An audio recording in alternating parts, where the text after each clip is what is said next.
Good morning, good afternoon, good evening, wherever you are on the globe. Welcome to this Mobycon Academy session about cycling in Zwolle in the Netherlands. Live from our studio in Delft. My name is Otto Casimir, Senior Consultant at Mobycon, and I'm working from our office in Zwolle. And next to me is sitting Alexander Kamermans, a mobility advisor of the city of Zwolle. Alexander, welcome. Thank you. I think we will have a very interesting session of the Mobycon Academy today. Since Zwolle is a city in the Netherlands with the highest modal share of cycling. So you could say it's more or less the benchmark for the Netherlands and probably also for the world. So I think it's a very interesting place to have a look at. In this session, Alexander will tell us more about the way Zwolle reached this position. And after that, we're going to make a small tour on bicycle, of course, to look around in the city or what's going on there.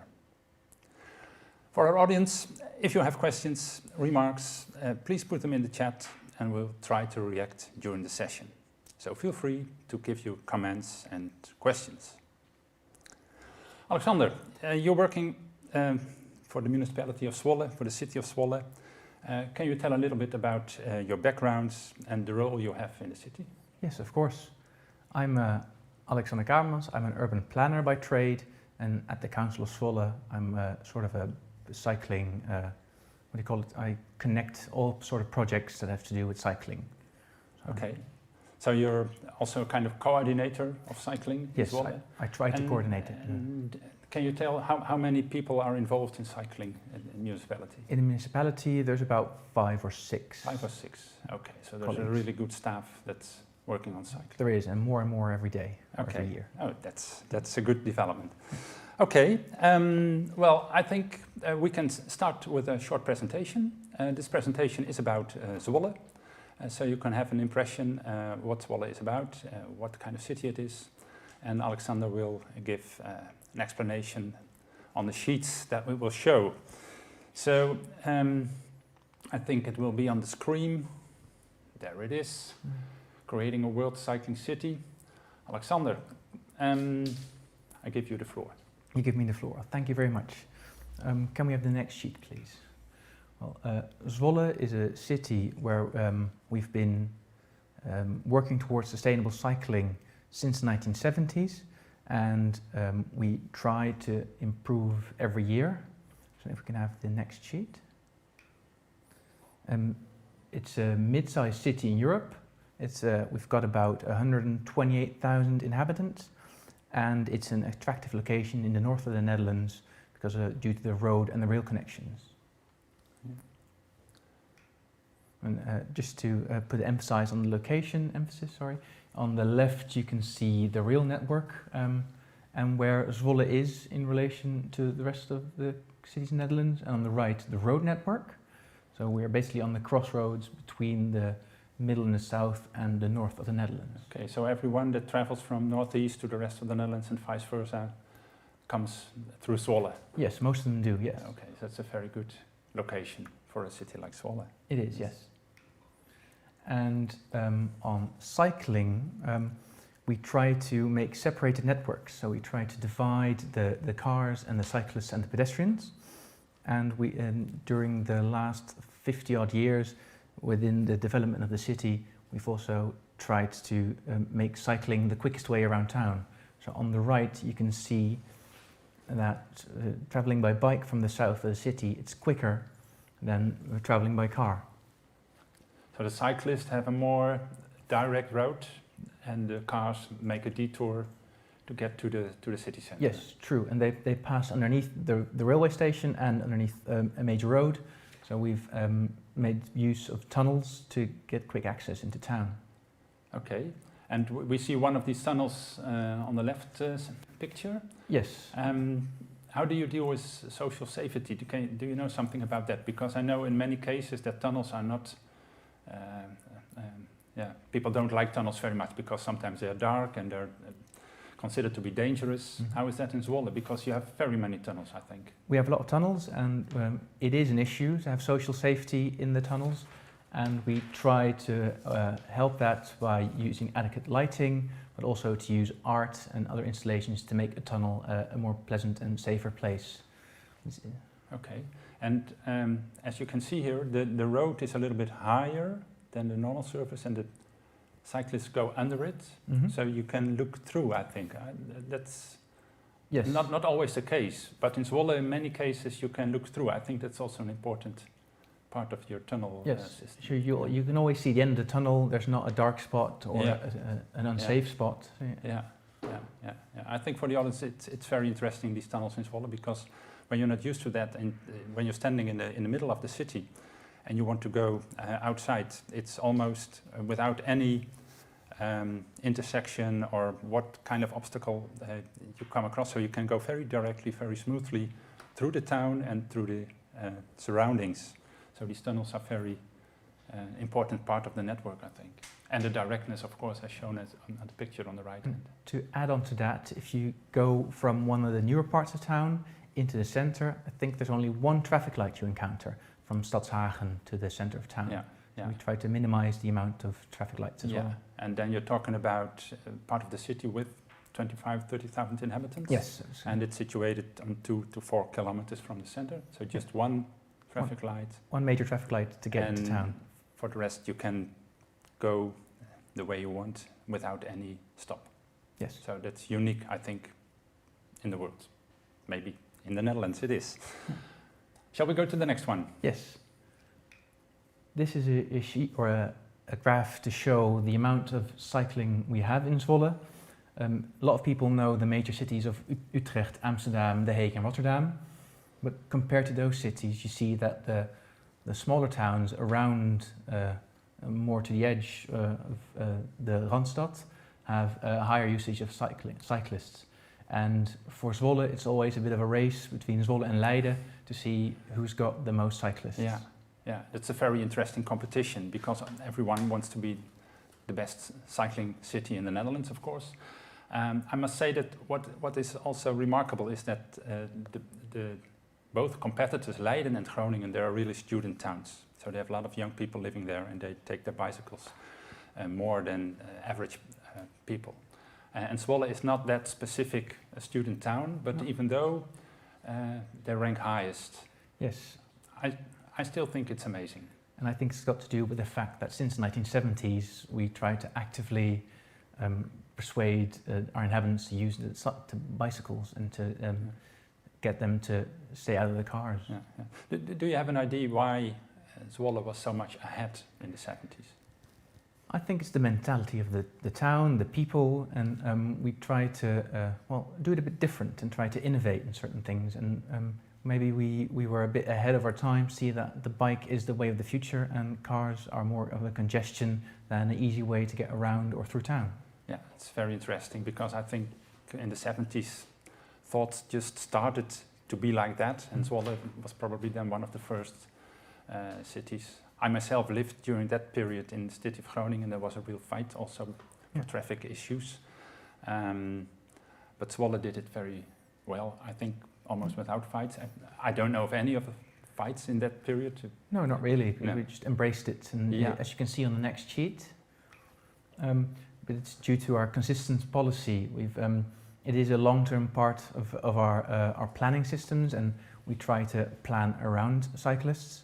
Nowadays, we try to emphasize on the stop method, which in Dutch is stappen, trappen, openbaar vervoer, and parkeren, which is walking, cycling, public transport, and in the fourth spot we have cars and parking.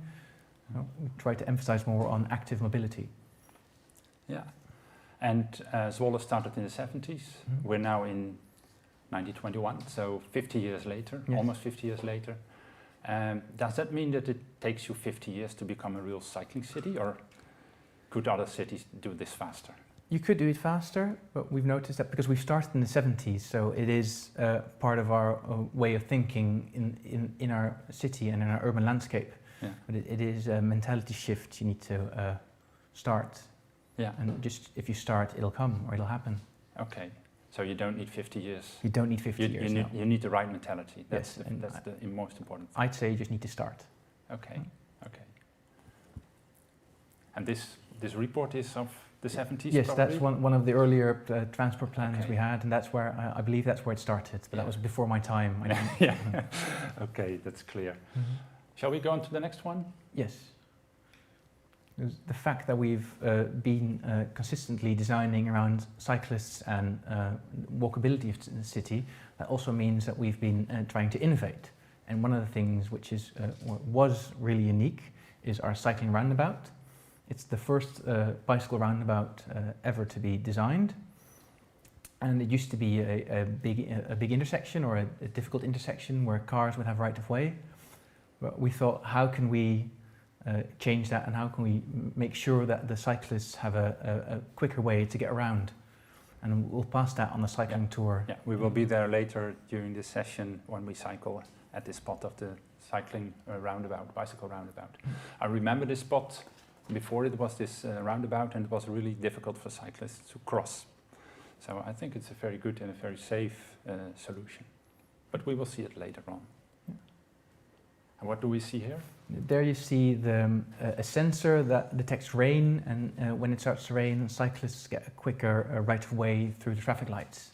That's to make it easier for cyclists to get home and stay drier, or dry-ish. Okay, so that's a kind of technological solution for rain problems, so to say. I think later on we will talk about the bicycle and ITS program Zwolle is doing at the moment. Yes. So I think it's interesting that it's not just good infrastructure, but it's also the technological things that you can use for your cycling promotion. Yes, good infrastructure alone isn't really enough. You need to try and persuade people to get on the bikes as well. Infrastructure helps, but with innovation, you can try and get more people on the bikes and make it easier. Okay, yeah. And it's not just innovation, but it's also a way of working together. Because as a council, we don't really design the city by ourselves. We try and do that with the people of Zwolle as well. So when we have plans or when we have ideas, we try and engage with the people who live in the area to work together towards co-creation of infrastructure or urban planning projects. Yeah. We know from other cities that it's not always the case that all people support promotion of cycling and give priority to cycling. How is that in Zwolle? Because when you do this co-creation, do you also find people that are against measures, or they want more space for cars or for public transport? Or yes, we definitely encounter people who are opposed to making cycling a better and more active way to cycle around town. There's always a measure of the pros and the cons to see what works and what doesn't work. Okay. And we always try to work towards the broad spectrum of the people who live in the city, with the cycling and pedestrians in the top of our minds, but never to forget about public transport or cars as well. Okay, and can you say there is, because all groups are involved in this stakeholder co-creation, that there is not a real car opposition against bicycle measures? In Zwolle, there isn't really an opposition towards cars. No. You do tend to see some groups that are more of the extremes, but in general, everybody's quite positive about cycling and the bicycle infrastructure. Okay. Well, beautiful pictures are made as well. And to illustrate the bicycle measures or the bicycle paths that we've created, most of them are in red asphalt to emphasize that there's cyclists on the road. We've got bicycle streets, which we'll also see in our tour, which is the streets where cyclists have the right of way and cars are guests on the road. And on the right you can see, I don't know if it's clear to see for the people at home, but in different colors we have also different kinds of networks. Because Zwolle is a town with lots of smaller villages and towns around, we've got a center. We're quite a center in the area. Yeah. So also to get those people on their bikes into town easier and quicker, we've got about 6 or 7 routes that go in all directions, and they then in town interweave and lace into our local network. Okay, and the local networks are the red ones, I think, and the blue ones are the regional. Yes, the regional the red ones are the major networks. Major networks. Okay, okay, yeah. And talking about the red asphalt, I think it's a very strong signal to the traffic that here the bicycle has a right of way. Mm-hmm. In many cities there is discussion about asphalt on cycle paths, Mm-hmm. because underneath there are sometimes sewage constructions or cables or gas pipes. How is that in Zwolle? We encounter the same. We've got Dutch cities in general are quite compact and densely built, Yeah. so you try and use every space, even underground, for sewage and pipes and other infrastructure. Yeah. And we've tried to, we've had a pilot, and we'll pass that as well. We've done the plastic road, where we've looked at recycled plastic to cover the roads, to make it more accessible for works on the road, and also for the environment, to get the rainwater that comes onto the streets, to collect that on the road as well. Okay, so we will see that part later on during our tour. Yeah. And if we go to the next sheet, you can see a more close-up of the picture I showed earlier. In the pink you see the major local networks, and the purple are the major regional networks, and the dotted lines are our ambitions we have for the future. Because we are a cycling city, but we want to stay a cycling city and get even better. So the main focus you can see here is around the center of town. We want to try and make a ring road around the center of town to make cycling around easier, to get less people in the center of town. Yeah. We will see that also during the tour where this is. So this is around, so to say, the old city center. Around the old city center, yes. Okay. And there are some new regional connections as well, I think. Yes. So this is and this is only what we foresee now for the foreseeable future until 2040. We're never finished, so we'll always keep improving and expanding our network. Okay. Well, I see a lot of dotted lines, so new infrastructure to come. So Zwolle doesn't stand still. Do you think in general Zwolle has high standards on cycling, the highest share in modal share of cycling in the Dutch cities, as we saw? Is it difficult to be, when you're in this position, to improve yourself? Or are there still a lot of measures that you can take to become even better? There's always ways to get better, because we are trying to innovate, and the market is innovating. As more and more people get on their bikes, more and more companies and engineering firms or consultancy firms or councils try and improve in their ways to make cycling more comfortable and direct. Yeah. And Zwolle will grow in future. There will be a lot more inhabitants. How much will it grow till 2030, 2040? 2030, we're looking at about 10,000 to 15,000 new inhabitants, and that's a rough estimate. So it keeps rising every year. Yeah, yeah. It would be very interesting to think about whether Zwolle can rise because of the cycling, or does rise because of the cycling, because it gives a lot of opportunities. Cycling gives opportunities to grow and stay livable and green, and with good housing, etc., etc. So I think Zwolle is on a good way. Yes, we're on our way, but we're not there yet. We we aim higher every year. Okay. We're on our way. I think it's time to hop on our bikes. We have a tour. Of course, it's recorded, unfortunately, because of all the circumstances. We will start from the Central Railway and cycle through parts of Zwolle. But it's not all of Zwolle, of course, because we don't have time to go all through the city. What you will see is mainly the urban area that was built before 1950, so the older parts of Zwolle. Zwolle has also very interesting newer areas, like Zwolle Zuid, which is developed also very bicycle-centered in the 70s and 80s, and Stadshagen, that was planned and built from the 90s towards now. They're also worth a visit, so maybe that would be something for the next session of the Mobycon Academy. But we will start within the city as it is, as it was in 1950, so the older town and the older parts of the city. I think you can give it a start. Yes, but before we start, we start off in the new bicycle storage station. This is one of the greener bicycle storages in the Netherlands. It was just finished, and aside from housing all the bikes from the people who travel by train and by rail and buses, it's also a way to store water. So just like the plastic road we'll pass in a minute, it's also to work towards our climate goals. Okay. So it's an interesting building, and if you've got the chance, well, you've been. Yeah. So. Yeah. I think all people that are in this session now, and whenever you come to the Netherlands, well, you go to Zwolle, you will see a lot of interesting things, like this bicycle parking, underground bicycle parking, and the water storage as well. So, let's start our cycle trip.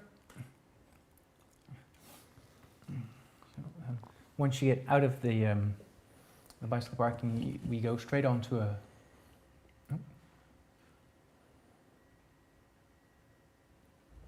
There we go. We on the right we pass the old train station, which is the old building. We are currently renovating the main square in front to house our buses, and also to make the entrance a bit more appealing and more attractive. Yeah.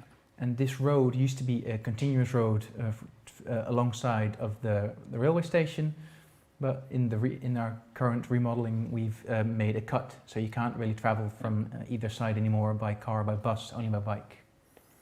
And due to the renovations, we're now cycling through an old part of town, where you can see lots of cyclists and cars parked on the side of the road. Even in residential areas like this, we've decided to use red bricks, also to emphasize the cycling and to keep cars informed that there's a lot of cyclists. Yeah. And in the streets, it's 30 kilometers speed limit? Yes, this is a lower speed limit. Yeah. And on most of the intersections, we've raised the platforms also to get the speed out of the cars, and to make it more.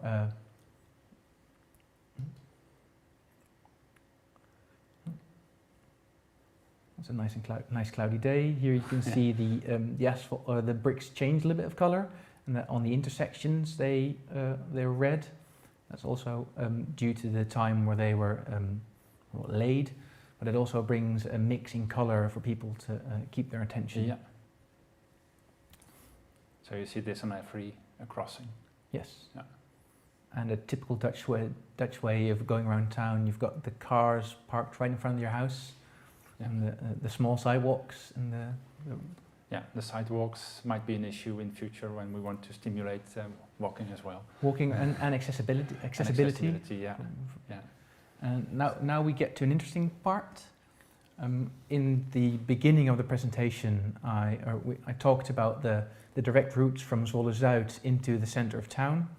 And over here we see one of the tunnels that goes underneath the station and the railway, which is the main link between the center of town and Zwolle Zuid, and it's a bicycle and moped only route, so cars are not allowed.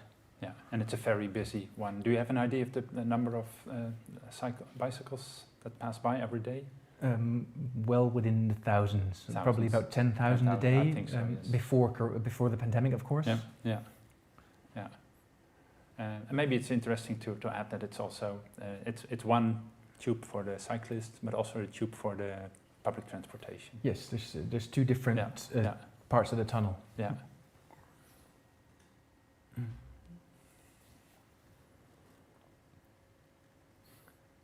So it's unfortunately the sun doesn't shine this day, because otherwise it would be even brighter in Zwolle. You would say it's typical Dutch weather. Yeah, it is. So here we turn left, and we go parallel to the railway tracks, where we would have turned left when we exited the station. So we've had a small detour, and this is one of the major roads alongside of the railway tracks. It used to be the main road to Deventer, the Deventerweg. Yeah. And infrastructure-wise, you see we've come across a couple of different variants. We've had the road where, as a cyclist, you're just on the road with the cars. Just a couple of meters before this, we had the bicycle paths, and here we have the separated bicycle paths. Yeah.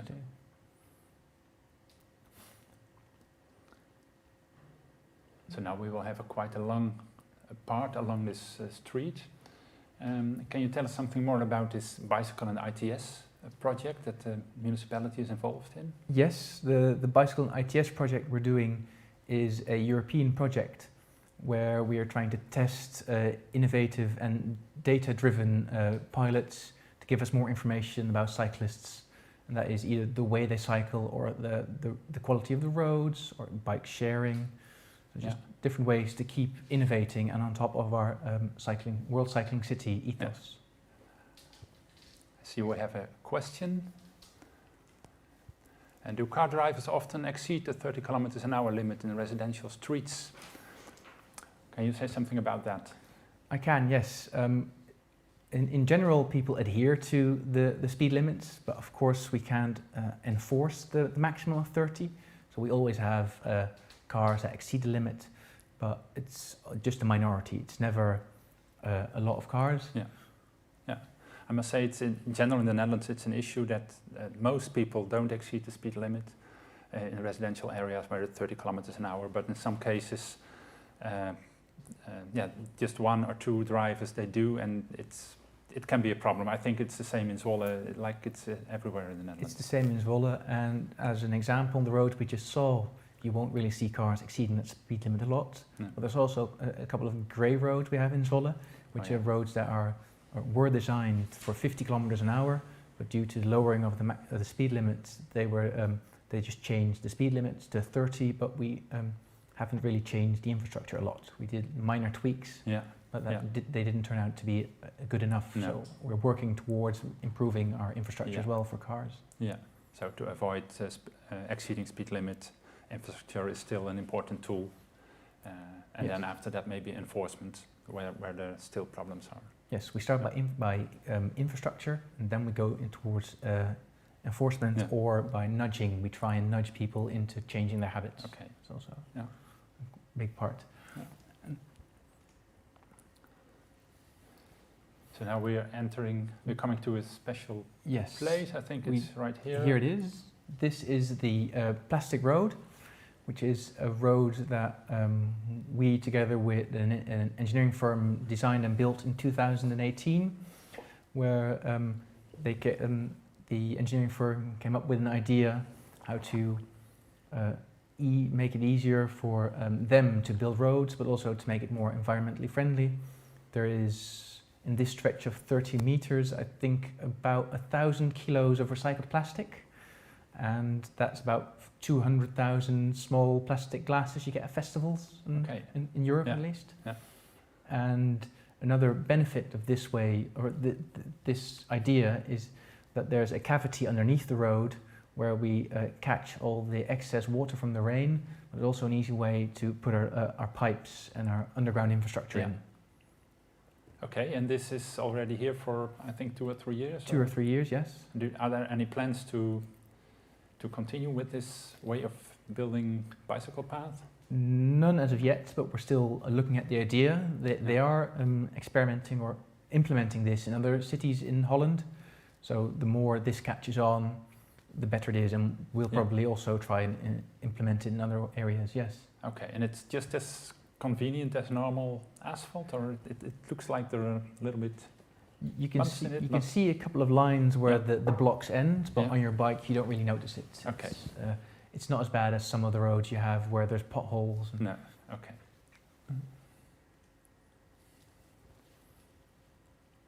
You see that our cyclist is also staying steady. Yes. So not bumpy on this surface.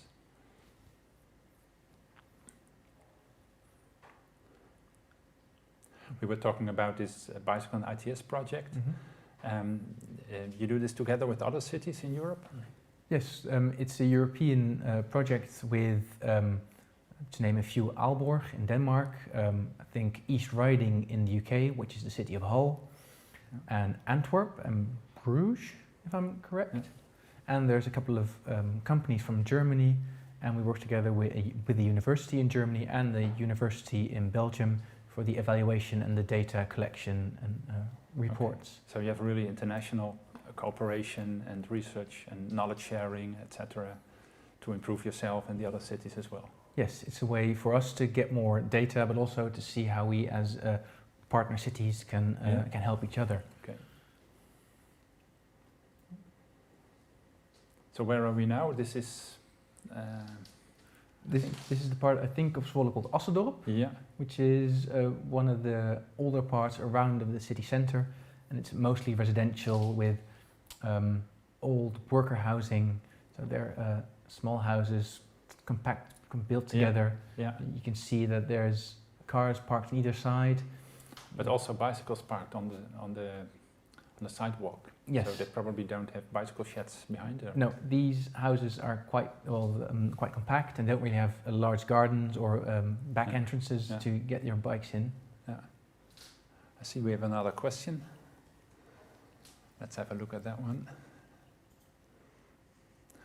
Are they testing the water capture from microplastics on this test strip?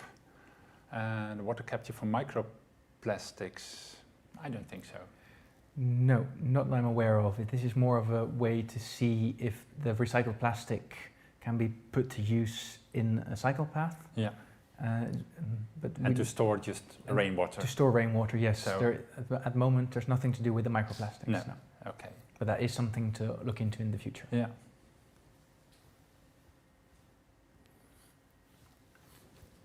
And as I emphasized before, you see that there is a big difference in the way streets are designed. We had a road with bricks earlier. Here we have an asphalt road with just a bike lane in one direction, which would have been implemented because this is the main way people ride their bikes, just to make it safer and to try and persuade cars to slow down because it's a long straight road. Yeah. And we're trying to use lines and colors on the asphalt to influence the cars. And here we are at the school, I think. Yes, on the right you see a school. Unfortunately, this is a school with a big fence. Usually they are a bit lower.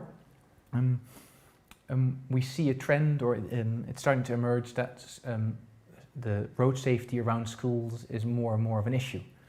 And so at the moment we're looking into ways to make the area around schools safer for cyclists, but also for children walking to school. There is a trend where a lot of children they'll be brought to school by car, and we're trying to figure out ways to get people out of their cars and get their children to school by bike. Yeah, and that's not just the council, but also other Veilig Verkeer Nederland, which is like a organization, non-profit, which helps either communities or councils on road safety. Yeah. So they support actions towards schools and the schools, elderly. Also, we've got school cycling exams where children in school learn how to ride their bikes safely through traffic. And I think somewhere in May, we're starting a pilot on a couple of schools where we're trying to get the children in the schools themselves to be more of an advocate for cycling. Okay. So it's a way we try and get cycling not just from top down, but also bottom up. Yeah, I heard there was also a situation that there were so many bicycles in school that the school asked the children that live close to the school to come by foot, so they don't take a bike. Yes, so we have that as well. We see that a lot of people have multiple bikes in the Netherlands, and everybody uses the bike for even the smallest distance. So that's why we're trying to emphasize the stop method, which I referred to earlier. That we also wanted to get people more walking around town. So if it's walking distance and you can walk, we encourage you to walk, and then the bicycle and so on. But bike parking is always a major problem in the Netherlands. It is. It's maybe for people from other cities not to imagine how bicycle parking can be an issue, but it really is. It is, because also bicycles take space, of course.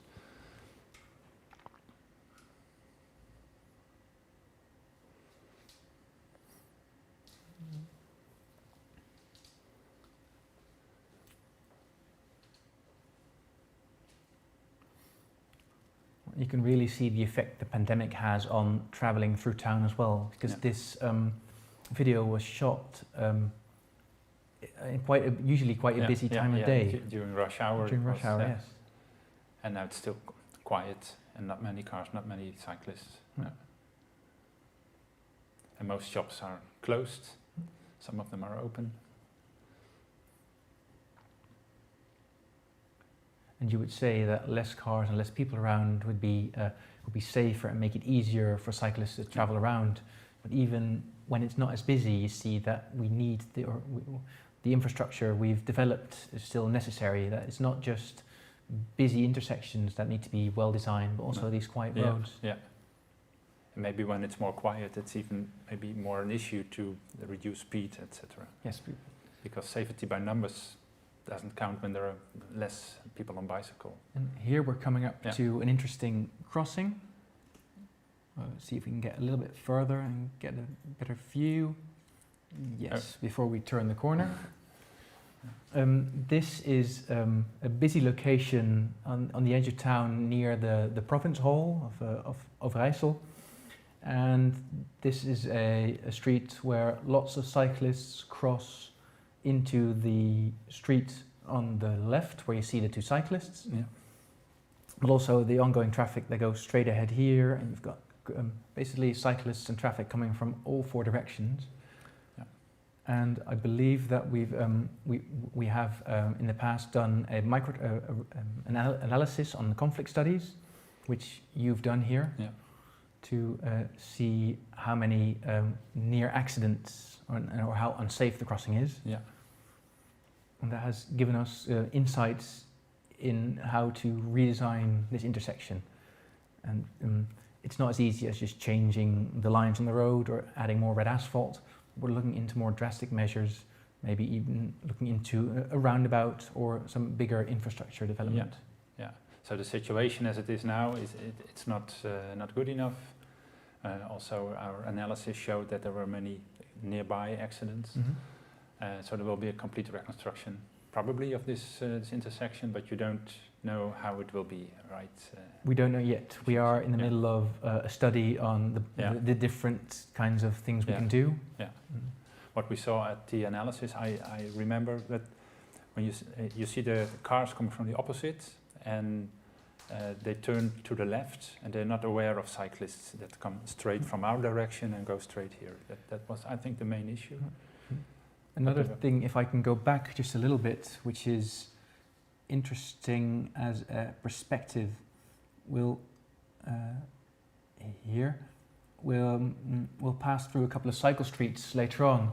But I can imagine that this street we could turn this into a bicycle street where cyclists have right of way to get traffic to slow down and to make that intersection safer as well. Yeah. So it's not just about what we do on the intersection, but also on the roads towards the intersection. Yeah.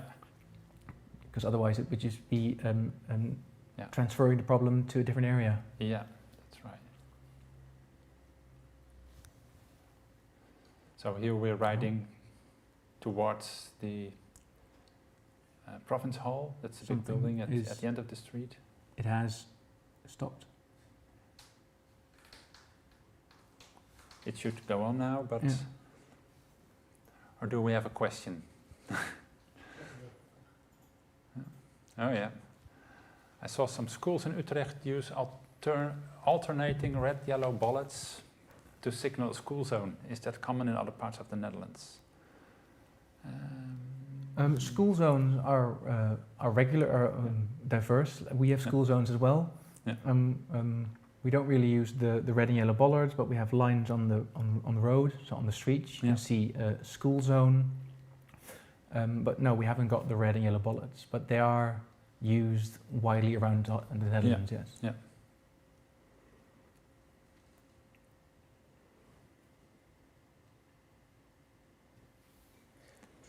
So we try to go on now with the tour, but we must reset a little bit, maybe. Hope we will solve this problem soon. I don't know if there are there any other questions in the chat at the moment, or no?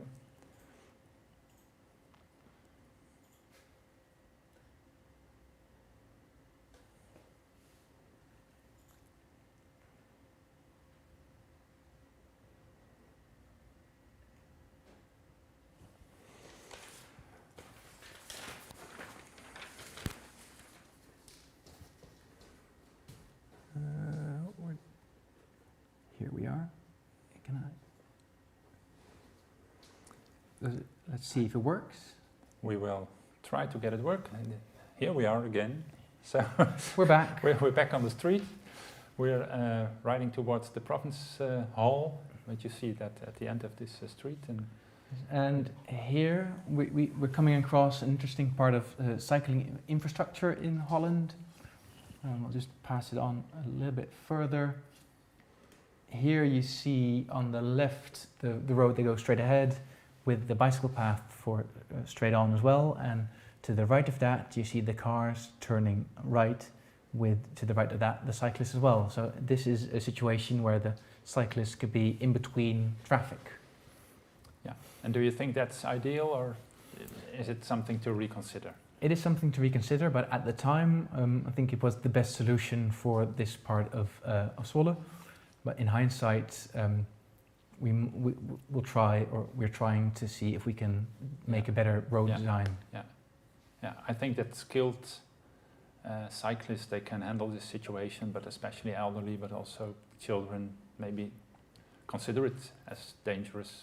So maybe something to work on. For our ambitions for it to have zero road safety accidents, this is not an ideal intersection. No. So this is something to look at in the future. Yeah. So there are still things to improve in Zwolle as well. We're not perfect. No. It keeps us on our toes. Yeah. But the traffic light was green, so we can continue here. Yes, I'm not sure if it's this traffic light, but quite a lot of traffic lights which we've placed in the last couple of years, we've used cycle trackers. So if you come up towards a traffic light, it detects the bicycle and it will give you quicker access to a green light if it's possible within the algorithm. Yeah. So we're trying to implement that in all our traffic lights. Yeah. And this special rain facility that you get green earlier when it's raining, is it just one spot or more places? We did it in one spot as a test, and it worked. As with most pilots, a pilot is a test to see if it works, but to implement it further we need funds, and well, funds are not limitless, so we need to choose our battles wisely. Yeah.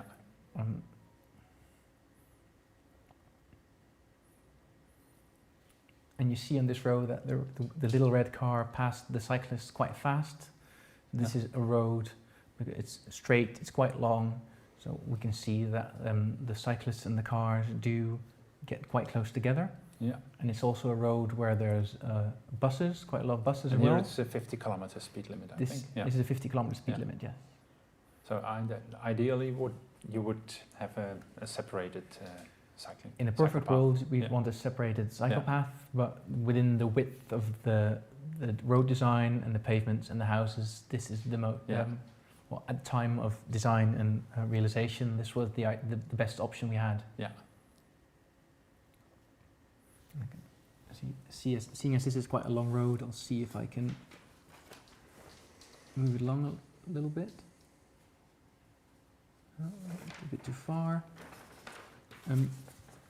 Here we're coming up towards a roundabout, and the interesting thing about this roundabout is that it's not a roundabout with 4 exits for cars, but it's got 3 exits for cars and bikes, and one which we'll take together with our fellow cyclist, which is specifically designed just for bikes. Just for bikes, yeah. Okay. I think there's another question. Is it legal for trucks to park on cycle lanes when making deliveries? We saw that in the Assendorperstraat, I think. Is it legal, or? It is legal, yes, but we try to implement loading and loading docks and bays in certain parts. Yeah. But due to the width restriction in the streets, it's not always possible. Yeah. And it is legal, but then usually it'll have a sign at the beginning of the road. Yeah. We might have to go back to see, but it'll say loading is allowed between certain times. Yeah. So it's not around the clock, but there are certain times. Is it considered to be an issue at this specific street, the Assendorperstraat, where there are shops and there are deliveries? We do get a couple of complaints about trucks which park in the middle of the road. Yeah. But looking forward, we're also looking into sustainable logistics in town. So. With smaller trucks or with bicycle couriers. Yeah, yeah. So we're trying to scale down the logistics Yeah. into more manageable Yeah. Okay, transportation. so also an issue to work on. So I think it was a good question to. Very good to put- question. Yeah. And there's another one, or yes, could you swap parking and the bike lane in that straight stretch? In a straight stretch. Do you remember what stretch it was? I do remember what stretch it was. See if we can get back. This stretch. Swap parking and oh yeah, so that cyclists would be on the other side of the parked cars. I think that's the idea. You could, but in this instance, you can see on the right there's also a grassland, so a field, and within the Council of Zwolle, there's we try to minimize the amount of greenery we take away, and with swapping the cars and the bicycle lane, you'll also run into difficulties to get cyclists across the road if there are side streets. Yeah. So it would be possible, but design-wise, it wouldn't be ideal. But it is a way to get to make a buffer or barrier between cars and cyclists. Yeah. And we skipped on that earlier, but we'll pass it in a minute. There is a bus stop, or there should be a bus stop we're coming up to, where you can see that the bicycle path swerves up and around. That is here. Yeah. Where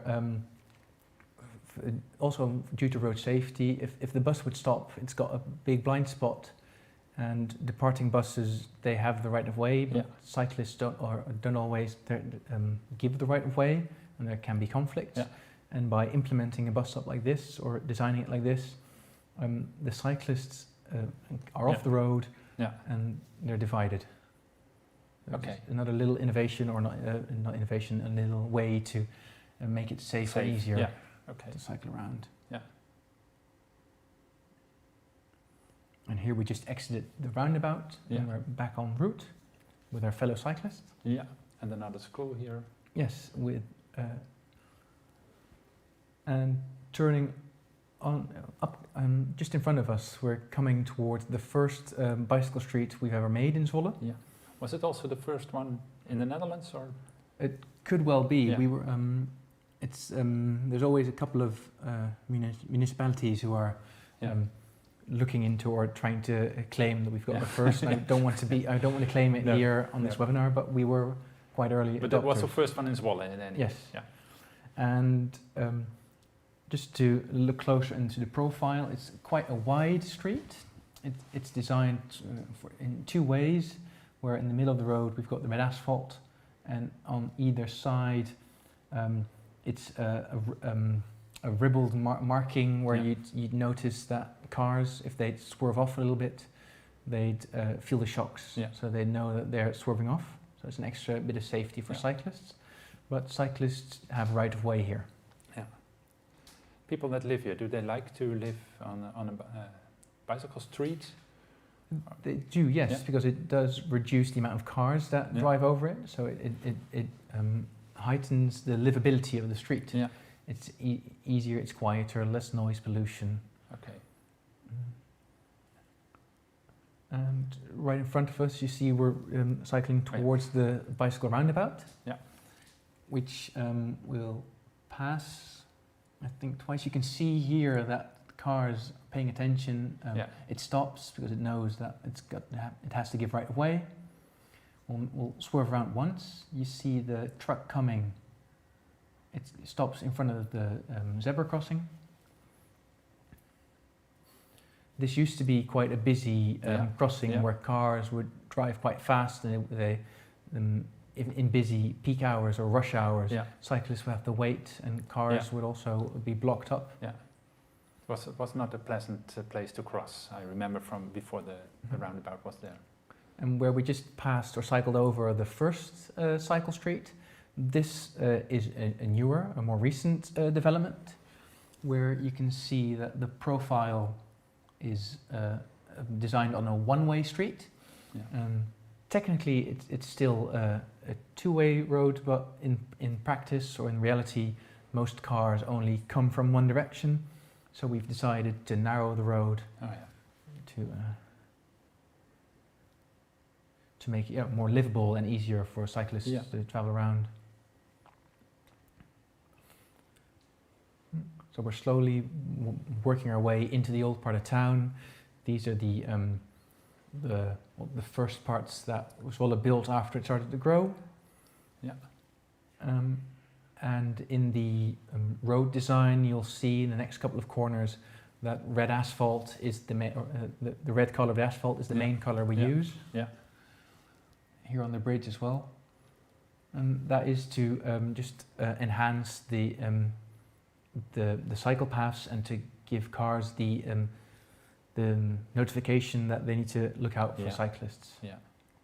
And I think in the Netherlands, almost all car drivers, they know that red asphalt means cyclists. I have to give way. Yes. Being half Scottish myself, I've got family over in Edinburgh who are jealous of the way we in Holland here design our roads and make it bicycle friendly. Yeah.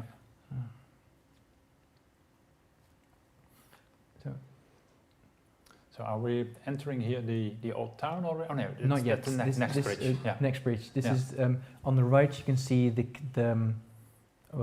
Singel, which is the waterway that surrounds the old part of town. We'll cross a bridge in the distance to the right, which is a cycling and walking bridge. So it's mostly, and there's also cars that go over it. Yeah.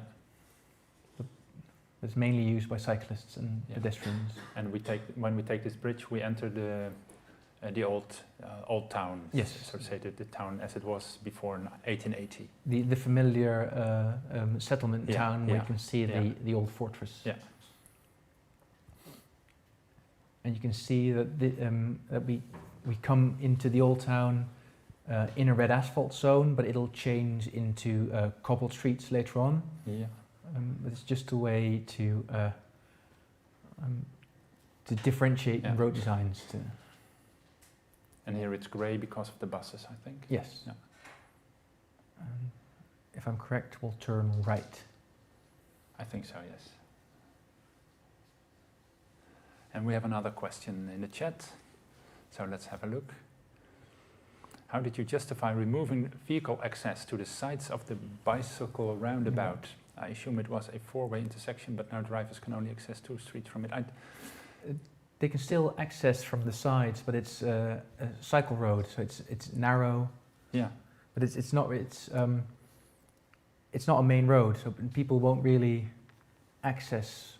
And if they access that road, they can't cross. The main design of the cycle roundabout is that the main road goes straight, and you can turn off or turn right or left depending on which side you're on.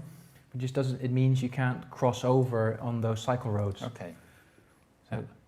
So it basically it's well, in Dutch you say a knip. It's basically like a cut within the network where we make it accessible for cyclists, but not accessible for cars. They'd have to take a different road or a different route. Yeah, but they can get into these cycle streets. People that live there, they can put their car. They come with their car. They come with their cars, but they can't cross. Between the new and the old street we just passed, they can't go straight into those roads. No. A good question, wasn't? Yeah.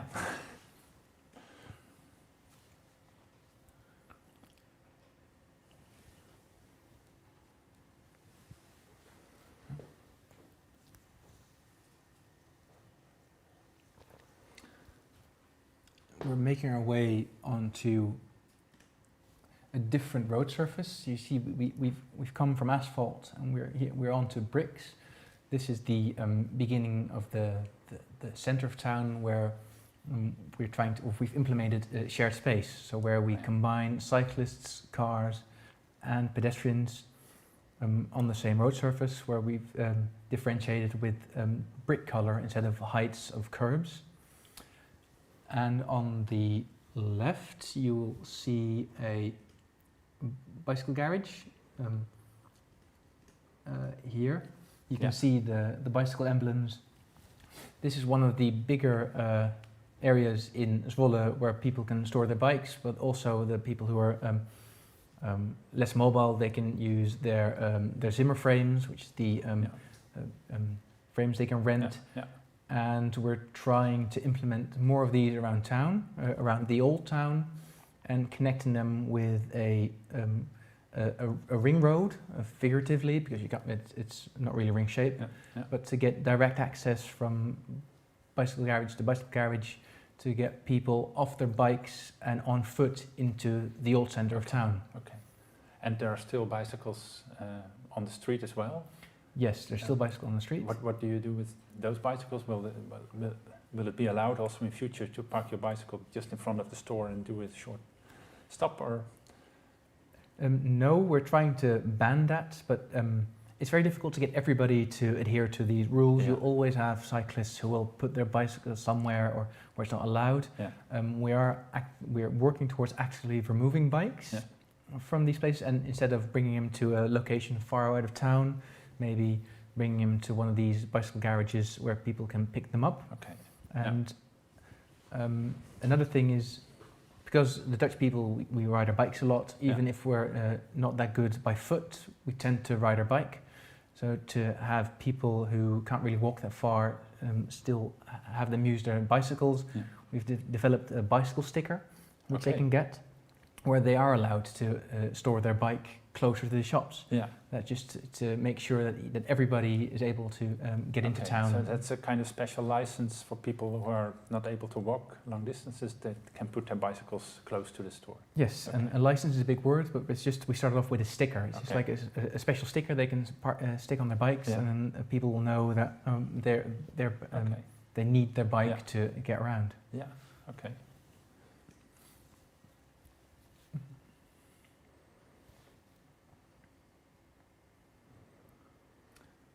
So you can see the consequence of the pandemic. All the terraces are empty, unfortunately. Maybe in a couple of weeks it will be better. Yes, and you can also see we just, even though it's the pandemic and it's very quiet, you can still see loads of bikes parked on the side of the road here, where we just had the big bicycle garage. We also try and designate public space for bike parking, and we do that by either marking the roads with special bricks, white color bricks, or in some parts of town we'll use special bike racks, fietsnietjes, which are the metal bars where people can park their bikes. So just to diversify the way people can store their bikes, as long as it's not just in the wild somewhere in the middle of the street or.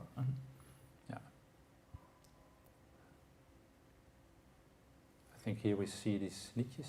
Yes, here. These racks are. They might not be very clear to see, but you can see on the bikes on the left that there's these metal constructions, which is I'm not sure if it's a Dutch thing, but lots of towns in Holland have these metal bars as their standard. Yeah, we call them liedjes, which is a staple, more or less.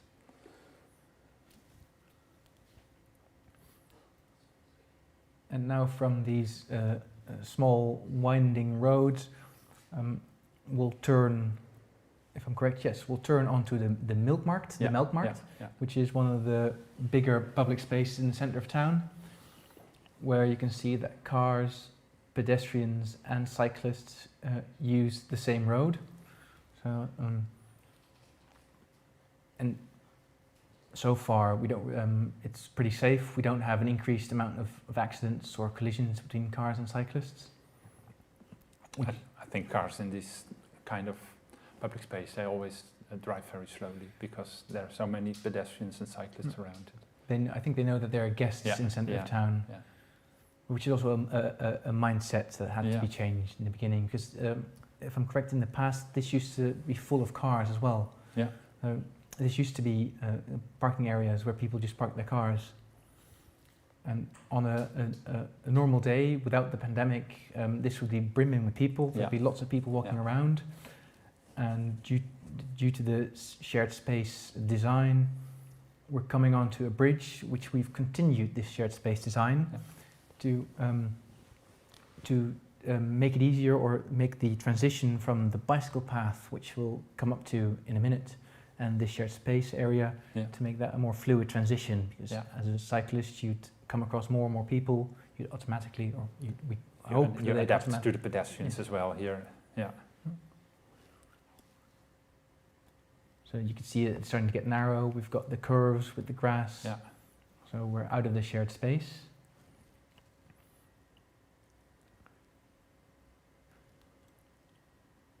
And we've just exited the old part of town, and we're now back on, we'll turn back onto the ring road. Yeah. And where earlier we spoke mostly about the infrastructure and making sure that the asphalt or the road width and those conditions are well made for cyclists. In a minute we'll come across a design feature which has been implemented to make the feeling of cycling more greener, and to so with a minimum effort we try to maximize the look and feel you have. Yeah. Because here, if I pause on the left, you see the bicycle path we're on, you see the trees, the road, and then you see a bit of greenery which we've raised. Yeah. So as a cyclist, you can't see the bus lane which is behind that, and the road behind as well. Yeah. So if there's no traffic, you wouldn't. Well, you would know that there's roads and a bus lane, but you wouldn't necessarily see it. No. So you just see the green field, the green little hill, and the water behind it, I think. Yes, so it gives you a more sense of space, and well, we hope that it makes cycling more enjoyable, that you're not within a confined city, that the green and open area gives you a sense of well, maybe relaxation or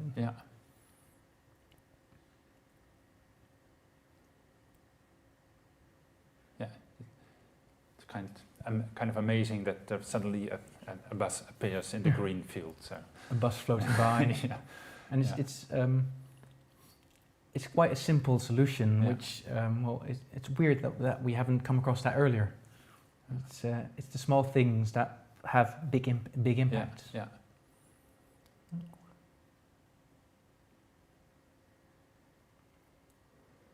So now we're taking the bridge back into the old city, and these roads, or this part of town, is an area where we're looking into new areas where we can design or create bigger bicycle stories, like the one we saw earlier, where you can drop off your bags or your packages, or you could rent a bike. And this is the part of town where one of these will be still missing. So. Okay.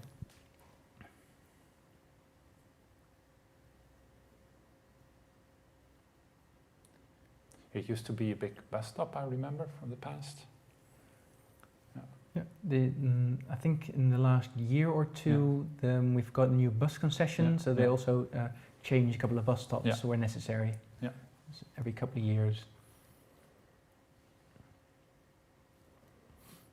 And here we exit the old part of town again. We cross back towards the ring road, which at the moment, as you can see, is quite a wide road where quite busy as well, if you look.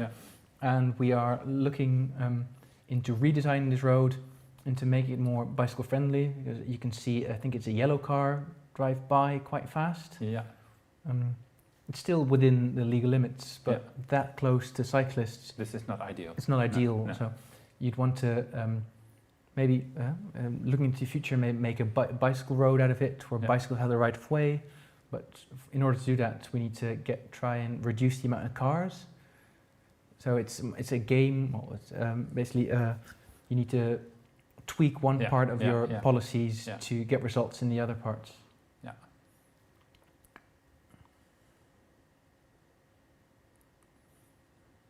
Here we are close to the railway station, I think, already. Yes. And we turn to the right, yes. We turn here back towards the railway station. Yeah. And this is basically a small loop in and around the old centre of Zwolle. Yeah.